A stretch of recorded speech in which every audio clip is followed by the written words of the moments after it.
Bapak itu masih aktif bekerja atau sudah pensiun, Pak? Pensiun, Pak. Pak, Bapak masih aktif bekerja atau udah pensiun, Pak? Aktif kok. Aktif. Oh. Pingin pensiun nggak, Pak?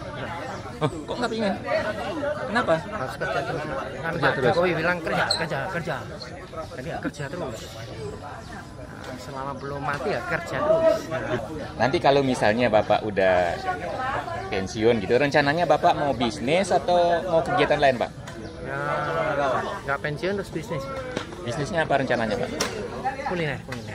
Karena saya penyuka kuliner. Kuliner. Makanan yang dijual apa nih, Pak? Ya ayam-ayaman lah. Ayam goreng, ayam bakar. Oh, gitu. Ayam geprek banyak kan. Ayam gebuk, Pak? Bisa.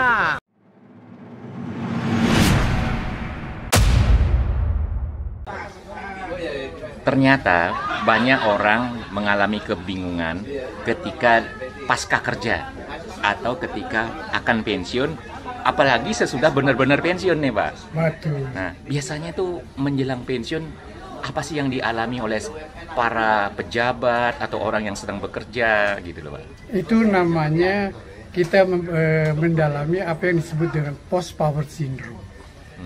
Post power syndrome ini ada yang bisa 6 bulan, ada yang bisa 1 tahun, ada yang 1,5 tahun, dan kalau lebih dari 2 tahun biasanya post power syndrome itu tidak akan bisa sembuh.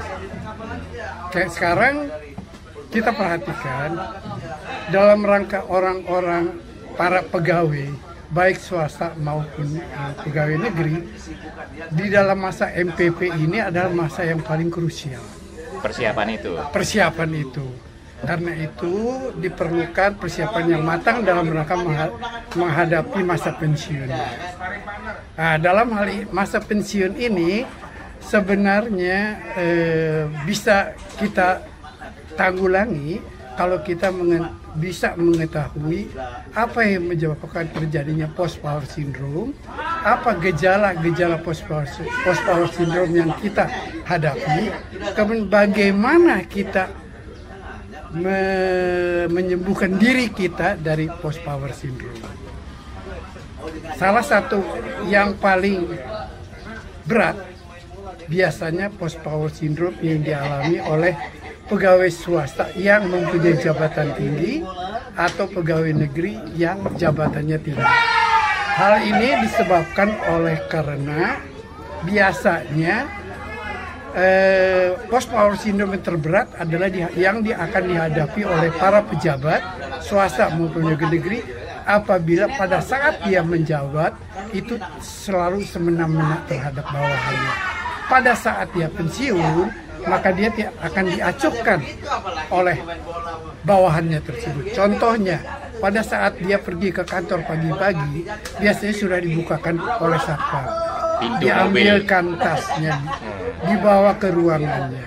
Tetapi di dalam perlakuan sehari-hari, dia merasa dia paling kuasa.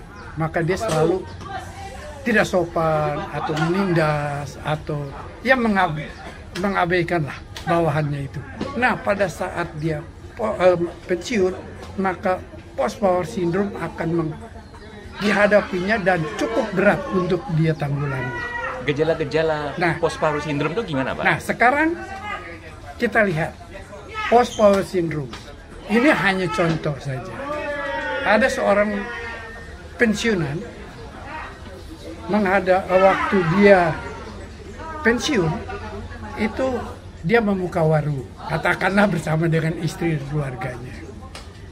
Setelah berjalan 1 tahun, 1,5 tahun, itu kemudian dia melihat rekan kerjanya yang tadi bawahannya itu datang ke warungnya dengan menggunakan dasi dan turun dari mobil.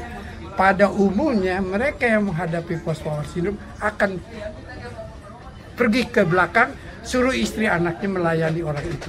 Itu salah satu gejala. Gejala kenapa terjadi post power syndrome itu bisa dimengerti. Oleh karena pada saat dia masa produktif pada umur 55 tahun atau 60 tahun bagi pejabat tinggi, itu berdasarkan undang-undang dia harus pensiun.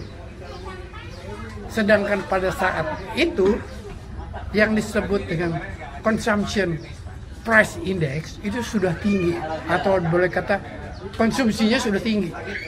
Pada saat itu waktu dia pensiun, dia tidak punya pendapatan, hilang. Paling gaji pokok. Apa sih artinya gaji pokok? Bayar listrik saja mungkin sudah habis.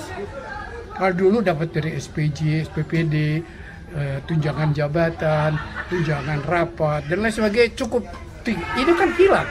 Itu yang mengakibatkan terjadinya post power syndrome.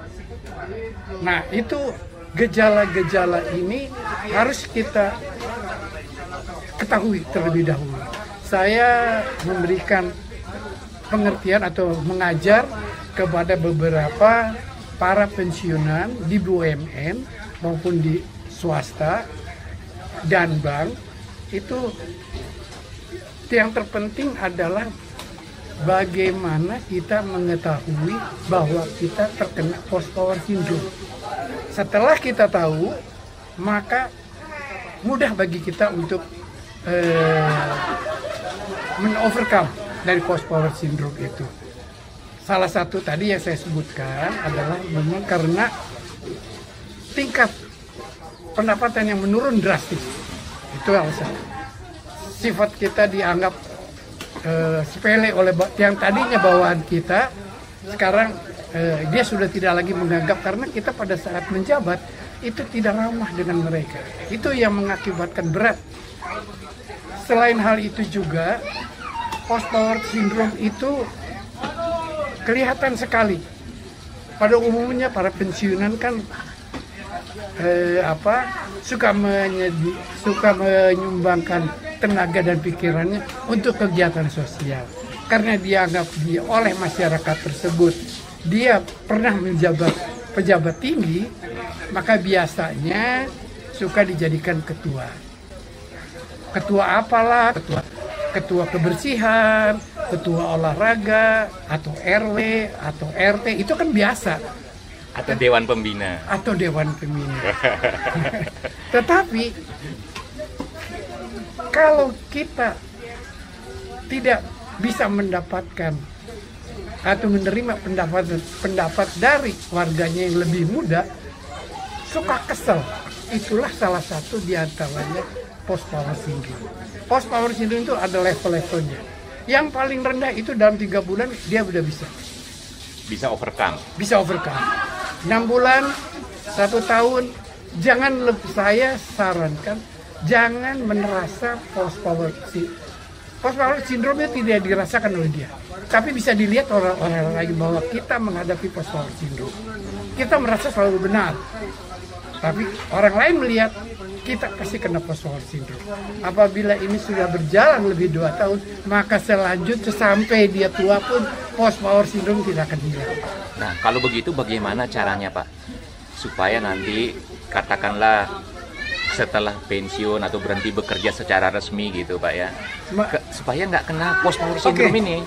Salah satu diantaranya itu setelah pensiun, yaitu kita harus tetap banyak membaca buku-buku, baik novel, cerita-cerita pendek, fiction, kalau bisa ya buku-buku ilmiah yang dulunya dia tidak sempat baca, dalami dengan sebaik-baik. Itu salah satu untuk untuk melatih otak kita.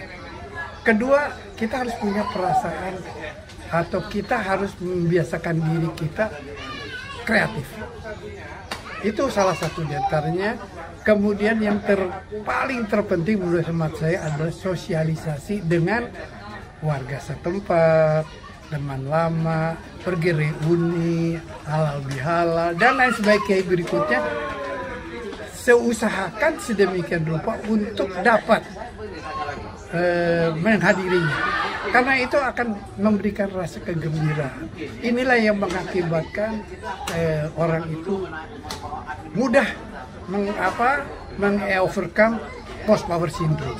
Dan secara tidak langsung biasanya orang yang begini umurnya panjang. Soal mati itu soal Tuhan ya. Allah yang menentukan bahwa dalam rangka meng-overcome post power syndrome yang kita alami, satu adalah rendah hati. menerima pendapat dari yang lebih muda. Karena zaman waktu dia muda itu berbeda dengan zaman milenial anak-anak sekarang. Mereka itu bisa berdiskusi berjam-jam untuk mempertahankan pendapatnya. Kalau kita tidak bisa menerima pendapatnya, justru kita akan diabaikan atau dihindari oleh anak-anak muda ini. Saya sebagai ex pejabat tinggi juga mengalami post power syndrome. Tapi kebetulan saya mengajar bertahun-tahun mengenai post power syndrome, saya bisa menilai diri saya terkena post power syndrome atau tidak. Karena saya tahu, maka saya bisa merubah attitude atau habitat kelakuan kita sesuai dengan untuk mengovercome post power syndrome. Harus makan atau memberikan asupan kepada badan kita itu barang-barang yang yang sehat lah, bergizi. Jangan, memang pada umumnya orang yang sudah pensiun itu terkadang, apalagi suka power itu suka merasa cepat haus. Minum banyak, makan yang bagus, vitamin jangan lupa. Maka biasanya orang yang sehat, bugar, menghadapi post power syndrome itu mudah. Mungkin cuma 3 bulan. Ya pandangan saya, apa benar atau tidaknya terserah. Tapi kelihatannya demikian.